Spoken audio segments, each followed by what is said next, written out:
Hi guys, আশা কৰোঁ আপোনাক চবেই ভালে আছে আৰু ময়ো ভালে আছোঁ। আজি মই মাহী ঠাইত গৈছিলোঁ। মই ট্ৰানজেকশ্যন ভিডিঅ'ও দিছোঁ বাৰু। আৰু আমাৰ লগত মাহী আইতাই আছিলে। এতিয়া 5 days হ'ল আৰু মানে আজি এতিয়া আইতা ঠাইত গৈছে মাহী আইতাই। আৰু মাহী আইতা কালি থাকিব, পৰহি যাব মানে আইতাহঁতৰ ঘৰৰ পৰা। আমাৰ তেতিয়া বেছি থাকিল আৰু মই কি কয় নেইলছ কিনিলোঁ। তাৰ পৰা মেলা হৈছিলে জু ৰোডত, মানে মাহীহঁতৰ ঘৰ তাতে হয় জু ৰোডত। আৰু মই নখ কিনিছোঁ। এইটো কালাৰটো আপোনালোকে ক'বই চাগে কমেণ্টছত, অলপমান কালাৰটো ডাৰ্ক কিনিলা।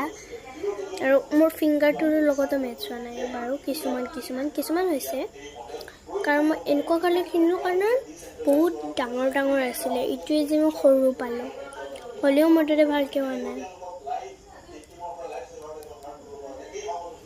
দিয়ক আজিলৈ আহিলোঁ আৰু মাহীহঁতে ক'লে কাৰণে অলপমান দুখটো লাগিছে। আজিলৈ আহিলোঁ, বাই, থেংকছ ফৰ ৱাচিং, see you in the next blog.